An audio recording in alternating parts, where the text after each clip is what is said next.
के स्वरूप भगवान ठाकुर श्री ब्रज बिहारी लाल जी के महामहोत्सव में पाठोत्सव में श्री सद्गुरुदेव भगवान के पावन चरण कमलों में बैठ करके उनका पूर्ण आशीर्वाद प्राप्त करके ऐसे महापुरुषों का हम सबको दर्शन हो रहा है। मंच पर विराजमान सभी महापुरुषों के श्री चरण कमलों में दंडवत प्रणाम, कोटि कोटि वंदन। प्रभु चरणों में आइए, वंदन करते हुए कुछ शब्द कहेंगे, कहेंगे राधे गोविंद भजो राधे गोविंद राधे गोविंद भजो राधे गोविंद नटवर नागर नंदा भजो राधे गोविंद राधे गोविंद भजो राधे गोविंद राधे गोविंद भजो राधे गोविंद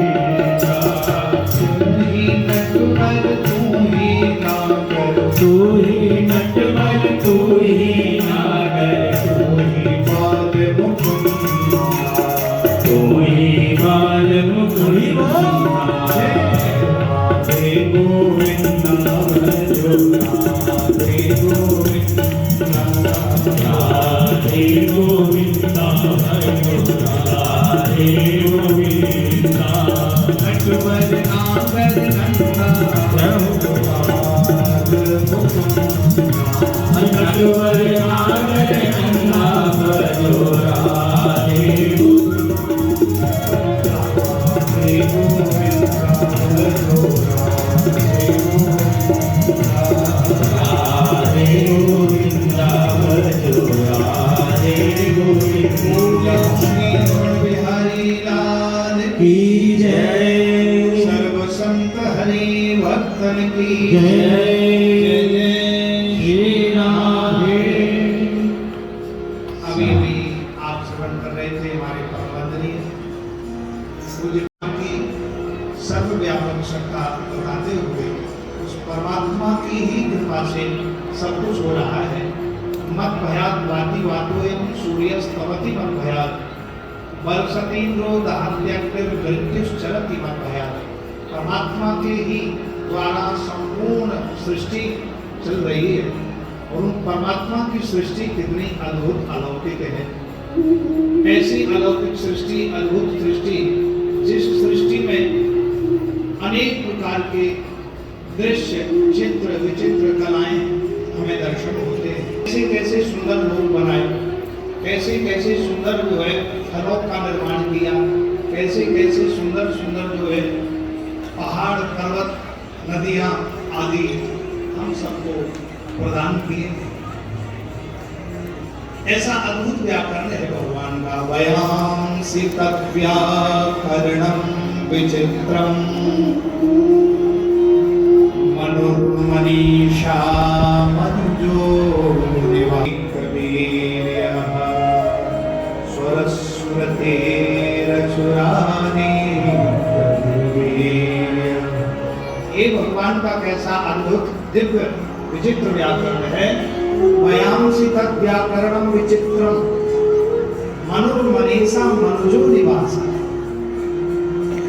ऐसा उनसे बढ़कर के कोई कलाकार नहीं, उनसे बढ़कर, प्रभु से बढ़कर के कोई आर्किटेक्ट नहीं, उनसे बढ़कर के कोई विद्वान नहीं। कैसी अद्भुत व्याकरण प्रवृत्ति है। वयांसि तद्व्याकरणं विचित्रम् मनुर्मनीषा मनुजो निवासा। हम आप सब इतने बैठे हैं यहाँ, लेकिन किसी का सकल चेहरा एक जैसा नहीं है, सबका अलग अलग है। कैसी बड़ी अद्भुत कारीगरी परमात्मा की है। कैसी अलौकिक, दिव्य, अनुपम, मधुर सृष्टि परमात्मा। अकल और सकल, मनुर्मनीषा, सबके मन की गति भी अलग अलग है। मनीषा, बुद्धि, सबकी बुद्धि भी अलग अलग है। और भी देखो परमात्मा ने ऐसी सृष्टि रचाई कि सबके फिंगरप्रिंट्स एक जैसे नहीं है, सबके अलग अलग है। ऐसी अद्भुत व्याकरण परमात्मा की है। और क्या बोले, गंधर्व विद्याधर चारणाप्सरा, परमात्मा ने इंद्रलोक, ब्रह्मलोक, विष्णु लोक, वैकुंठ लोक, वो लोक धाम आदि निर्माण किए, जिसमें इंद्रलोक में नाना प्रकार के सुंदर चित्र विचित्र गंधर्व विद्याधर चारणाप्सरा, ऐसी ऐसी सुंदर सृष्टि की भगवान ने। सुंदर अप्सराएं, सुंदर देवता, सुंदर इंद्र और सुंदर मानव सृष्टि। वयांसि तद्व्याकरणं विचित्रं मनुर्मनीषा मनुजो निवासम् गंधर्व विद्याधर चारणाक्षर सरस्वती सुरानी कबीर। और पेड़ों को देखिए, नारियल के पानी का तो हृष्ट पुष्ट बलिष्ठ करता है, पौष्टिक है। और विशेषता क्या है परमात्मा की?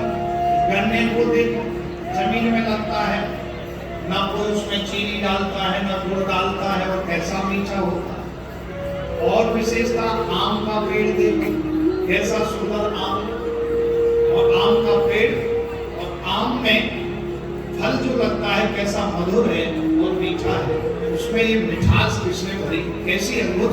बेल जो है बहुत पतली होती है, और तरबूज 15-20 किलो का। तो परमात्मा की सृष्टि बिल्कुल सत्य है। यत्र त्रिसर्गो मृषा, ये परमात्मा की त्रिसर्ग लीला जो है, त्रिविध लीला अमृषा सत्य है। ऐसी अद्भुत उस परमात्मा ने लीला की है। लेकिन बीच में जो खुरापाती लोग होते हैं, वो भगवान में कभी निकाल देते हैं। अरे भगवान ऐसे एक राजा था, प्रेम से बोलो जय श्री कृष्ण। एक राजा था, राजा अपनी काफिला के साथ जा रहा था। गर्मी का समय था, जून का महीना था। आम के बगीचे में पहुंच गया। पके हुए डाली के पके आम भी टपक रहे थे। राजा बोले, मंत्री यहीं पर रात दोपहर का विश्राम होगा, फिर आगे बढ़ेंगे। जी हुजूर। तो राजा ने भोजन किया, प्रजा भी बैठी, सब सेना बगीचे में सब आराम कर रहे हैं। तो राजा के मन में आया, देखो मंत्री जी हुजूर। बोले, देखो ये परमात्मा भी ऐसे उल्टी सीधी सृष्टि कर देता है। कैसे हुजूर? देखो आम का पेड़ इतना बड़ा मोटा ताजा, और छोटा सा आम लगाया। अरे इसमें बहुत बड़ा आम लगना चाहिए था। और तरबूज की बेल इतनी पतली, कनिष्ठ का उंगली से भी पतली होती है तरबूज की बेल, और तरबूज इतना बड़ा 20-25 किलो का। ये परमात्मा भी कभी कभी उल्टी सीधी सृष्टि कर देता है, समझ नहीं आता। अब बेचारा मंत्री तो हानि हानि कर रहा था। इतना कह के राजा लेट गया दोपहर में भोजन करके, और डाली में से पका हुआ आम एक राजा की खोपड़ी पर गिरा। एकदम से तो आम फट गया और राजा उठ गया। राजा उठ गया, एकदम से बुद्धि ठीक हो गई। मंत्री ये क्या गिरा? बोले हुजूर पका हुआ आम गिरा। बोले परमात्मा की सृष्टि बिल्कुल ठीक है, जो बुद्धि पर आम पड़ा ना तो बुद्धि आ गई। बोले यदि आज उस परमात्मा ने तरबूज लगा दिया होता आम में, तो हमारे सिर का भी तरबूज बन जाता। इसलिए परमात्मा की सृष्टि बिल्कुल सत्य है। उसने जो जिस फल में जो फल लगाए हैं वो बहुत अच्छी लगाए। इसलिए परमात्मा जो करते हैं अच्छा करते हैं। परमात्मा की सृष्टि भी बड़ी अद्भुत अलौकिक सत्य है। इसलिए सत्य व्रतम सत्य परम त्रिसत्यम सत्यस्य योनिं निहितं च सत्ये सत्यस्य सत्यमृत सत्य नेत्रम सत्यात्मकं त्वां शरणं प्रपन्नाः। ऐसे सत्य स्वरूप परमात्मा के चरणों में हम सब मिलके वंदन करते, प्रणाम करते। बोलो सच्चिदानंद भगवान की जय। जय श्री कृष्ण। जय जी महाराज, स्वामी शंकराचार्य महाराज जी, स्वामी ब्रह्मचर्य जी महाराज और सुमेधानंद जी महाराज और वृंदावन से पधूरे संत महापुरुष सब। देखो आज हम सुनने आए हैं, कितनी दूर से घर का काम छोड़ करके आए हो। तो ये भी देखो जो स्वामी शंकराचार्य महाराज जी बैठे हैं, डंडी स्वामी जी बैठ करके पगड़ी हुई डंडी, 4 दिन बाद पहुंचे हैं पठानकोट, रस्ते से सफर करके 4 दिन। चौथे दिन पठानकोट पहुंचे बाई रोड। आप चुप करके बातें सुनो, क्या कह रहे हैं हमारे। इतनी हमारे गुरुजी हमारे ऊपर कृपा करते हैं कि इनका आधार हो जाए सबका। देखो 4 दिन रास्ते में सफर किया, चौथे दिन पठानकोट पहुंचे। आप अभी भी जम्मू आए, जम्मू से जहां आए बहुत संत सब दूर दूर से आए। अब देखो हमारे गुरुवान जी की कृपा है, गुरु की निंदा सुनो ना कान। कान में को अच्छा शब्द पड़ जाए तो क्रियान हो जाता है। मन मंदिर तान वेश कलंदर कट ही तीर्थ नावा, एक शब्द मेरे प्राण बस है। ध्यान से सुनो, एक शब्द मेरे प्राण बस है, बहुत जनों आवा। कई लोग कहते हैं हमारा समझ तो नहीं आई। डॉक्टर दवाई देता है, उसकी दवाई को हमारे को समझ नहीं, खाने से ठीक हो जाते हैं। गुरु महाराज जी की वाणी में लिखा है, ध्यान से सुनो, ऊंच अपार बेअंत स्वामी कौन जाने गुण तेरे। आगे क्या कहते हैं, गावते उतरे जो गाते हैं, गावते उतरे सुनते उतरे जो सुनते हैं। बिन से पाप किनेरे पशु प्रेत मुग्ध को तारे पाहिन पार